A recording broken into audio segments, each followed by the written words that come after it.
Hello বন্ধুরা, আমি Sudip and welcome to filmy retake. এই ভিডিওতে আমরা বাংলা বক্স অফিস সম্পর্কে আলোচনা করব, যেটা মাল্টিপ্লেক্স যে কালেকশনটা হয়, যে ন্যাশনাল চেন বা ন্যাশনাল প্লেক্সের কালেকশন থাকে, সেটা নিয়ে কথাবার্তা থাকবে। কিছু সিনেমার সপ্তাহ এবং কিছু সিনেমার একদিনের কালেকশন থাকবে, যেহেতু বৃহস্পতিবার কিছু সিনেমা রিলিজ করেছে, বাংলা সিনেমা একটাই, তো তাদেরও কীরকম কী কালেকশন হলো সব কিছু নিয়ে কথাবার্তা থাকবে। প্রথমে যদি আমি সিনেমার নিয়ে কথা বলি, যেটা হচ্ছে কিল বিল সোসাইটি, যেটা সিনেমা হিসেবে ততটাও ভালো না, বাট বক্স অফিসে প্রায় 90 লাখের কাছাকাছি বিজনেস করেছে। বিজনেস হিসাবে আমি বলবো ওভারওয়েলড হওয়া উচিত, বিকজ সিনেমাটার যে গুণগত মান তার থেকে বক্স অফিসে সিনেমাটা সাফল্য পেয়েছে। এবার দেখুন, সিনেমা নিয়ে অনেক রকম মতামত থাকে, বাট বক্স অফিসে যদি কোনো সিনেমা চলে, মানে মানুষ সেটা দেখছে, যেটা সবসময় আমি অ্যাপ্রিসিয়েট করি, যে বাংলা সিনেমা মানুষজন গিয়ে দেখবে, সেটা নিয়ে কথা বলবে, এটা হওয়া দরকার।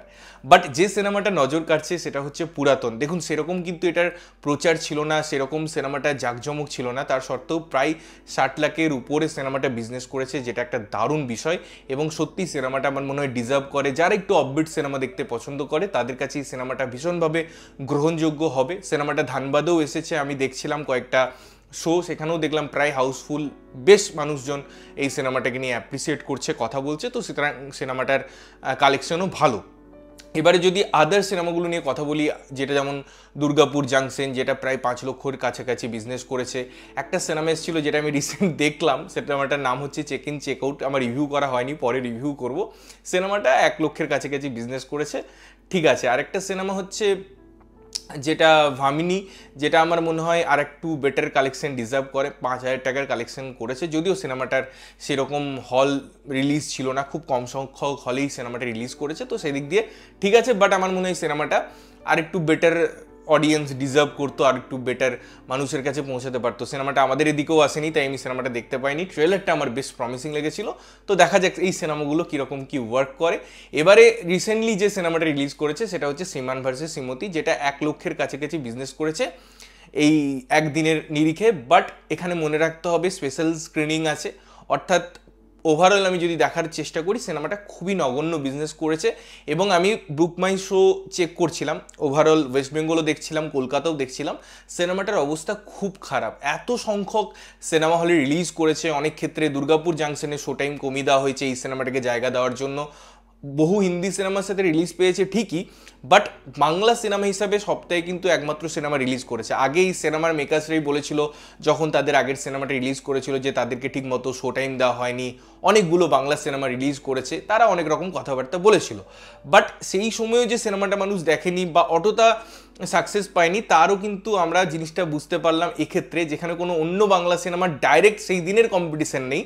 তার থেকেও বড় কথা, সিনেমাটা যেভাবে যে দিনে রিলিজ করেছে, 1 মে ছুটির দিন, 2 মে গেল, 3, 4, আজকে 4 মে, শনি রবিবার, তো বাংলা সিনেমার এই 4 দিনের ব্র্যাকেটে যখন রিলিজ করছে, যখন সেখানে উইকেন্ড, যখন 4 দিন ছুটি, তো সেরকম জায়গায় একটা বাংলা সিনেমা ওয়ার্ক না করতে পারা সত্যিই সিনেমাটার ব্যর্থতা বোঝায়। সিনেমাটা খুবই বাজে হয়েছে, আমি মানলাম। স্টিল আমি চাইবো আপনারা একটু এই সিনেমাগুলো সাহায্য করুন, যাতে তাদের মার্কেটিংয়ের বাজেটটা একটু উঠে আসতে পারে। বিকজ আমরা সবসময় বাংলা নিয়ে কথা বলি, আমরা মনে প্রাণে চাই যে বাংলা সিনেমা আরও তৈরি হোক, এবং সেখানে মিঠুনদার মতো নাম আছে ইয়ার, মানে উনি সুপারস্টার, ওনাকে নিয়ে তো কোনো কথা হতে পারে না।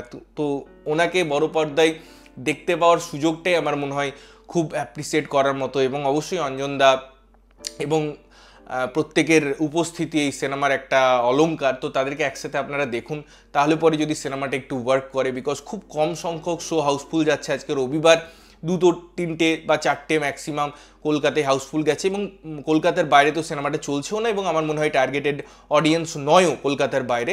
বাট সিনেমাটার যেহেতু গুণগত মান ভালো না, যেহেতু সিনেমাটা ভালো না, তাই হয়তো লোকের কাছে ওই ওয়ার্ড অফ মাউথটা পৌঁছাচ্ছে না, লোকজন অ্যাপ্রিসিয়েট করছে না, লোকজন রেফার করছে না যে না দেখে এসো। লোকে ভাবছে পরে ওটিটিতে আসবে বা অনলাইনে যখন আসবে দেখে নেবো, তো এই ভাবধারাটা আছে।